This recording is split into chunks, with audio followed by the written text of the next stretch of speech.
बंदी जी। मंदिर तो बंदी जी, मनचाही बात नहीं होती तो दिल दुखी होता है। तो वो दिल मन को कैसे समझाए कि भी मन की बात पूरी नहीं हुई, तो उसको कैसे समझाए, किस तरह से समझाए कि ये बात नहीं हुई तो कीमत हो जाए। कैसा है कि इसके लिए बार बार धम्म चिंतन आपको करना पड़ेगा, धम्म श्रवण आपको करना पड़ेगा।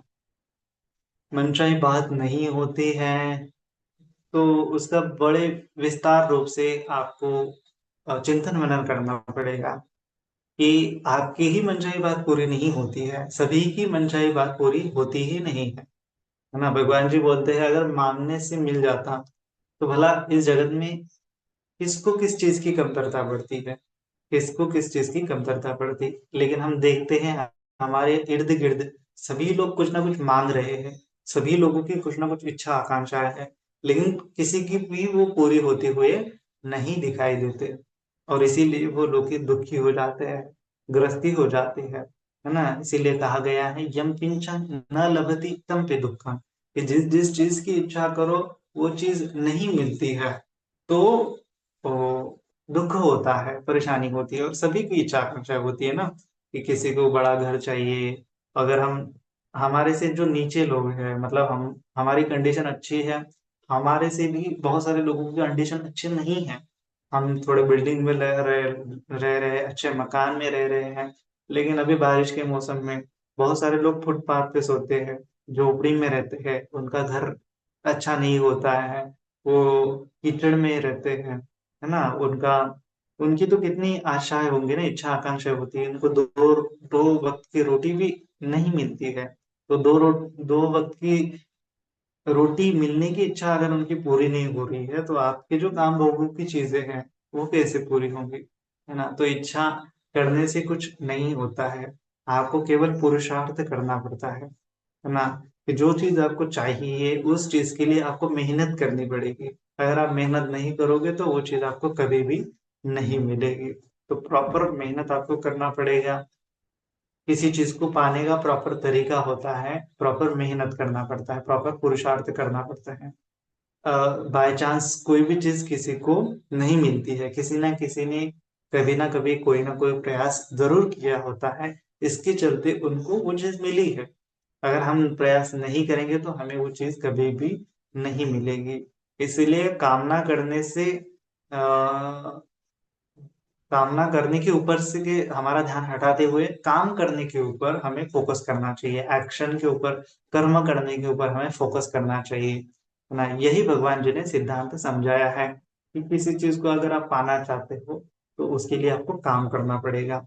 अगर निर्वाण को भी आपको पाना है तो केवल कामना करने मात्र से, इच्छा करने मात्र से निर्वाण नहीं मिलेगा। उसकी आपको प्रॉपर प्रैक्टिस करनी पड़ेगी, प्रॉपर भावना करनी पड़ेगी, है ना। तो इसीलिए प्रॉपर प्रैक्टिस कैसे करते हैं, जो लोग वहां पे पहुंचे हैं उनके पास आप जाइए, उनसे आप मदद लीजिए, उनसे आप क्या क्या करना है क्या नहीं करना है इस प्रकार से पूछिए, है ना। तो अलग अलग तरीके होते हैं। तो आपकी जो इच्छा है वो कौन से कैटेगरीज में मुड़ती है, किन किन लोगों की इच्छा पूरी हुई, उनसे जाके आप वार्तालाप करेंगे, उनसे मार्गदर्शन लेंगे, उसके बाद काम करेंगे, तो हो सकता है कि वो आपका मनोकामना पूरी हो जाए। लेकिन ऐसे इच्छा करने से कुछ भी नहीं होने वाला है। ये आपको चिंतन मनन करना पड़ेगा, बार बार करना पड़ेगा, एक बार करने मात्र से नहीं होगा, अलग अलग प्रकार से करना पड़ेगा, है ना। इस प्रकार से वंदना में भंते जी। मंदिर सुखी है।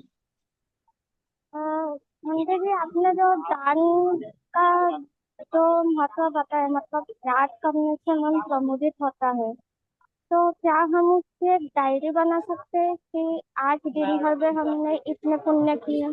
क्योंकि काम इतने होते हैं कि व्यक्ति भूल जाता है। हम्म। हाँ, डायरी भी कर सकते हैं अगर है तो। नहीं, ऐसे डायरी करने की तो कोई आवश्यकता नहीं है। अगर आप भूल गए हैं कि कोई पुण्य कर्म आपको याद नहीं हो रहा है तो सरल उपाय है कि दूसरे और ज्यादा पुण्य कर्म करें और उसको याद रखें, है ना। अ, अगर आपको दान याद नहीं हो रहा तो आप सेवा कर सेवा पुण्य कर्म कर सकते हैं, तो सेवा आपको याद रहेगी। जैसे आप विहार में गए, विहार में झाड़ू पोछा किया, साफ सफाई की, थोड़ा, है ना, थोड़ा धर्म श्रवण कर लिया, उसको याद कर लिया। इस प्रकार से छोटे मोटे पुण्य कर्म करना है, और फिर रात शाम को ऐसे बैठ के थोड़ा सोने के पहले उसको याद करना है, और फिर चित्त में एक रिलैक्स मोड में लेके जाना है कि हाँ, मैंने आज दिन भर में कितना अच्छा पुण्य कर्म किया है ना। तो इस प्रकार से चित्त में प्रमोदित भाव रहना चाहिए, और उस प्रमोदित भाव से फिर सो जाना चाहिए, है ना। अगर ऐसे भाव में अगर हम मर भी जाएंगे तो निश्चित रूप से सुगति हो जाएंगे, है ना। दिन भर में परेशान है, रात में सोने के पहले भी परेशान है, तो हमारा पूरा रात में सोने के समय ब्रेन भी खराब हो जाएगा, बॉडी भी के ऊपर भी उसके असर दिखाई देने लगेंगे। तो नहीं याद रह रहे पुण्य कर्म, तो और ज्यादा पुण्य कर्म करो, अलग अलग प्रकार के पुण्य कर्म करो, ताकि वो आपको याद रहे, है ना। साधु साधु साधु।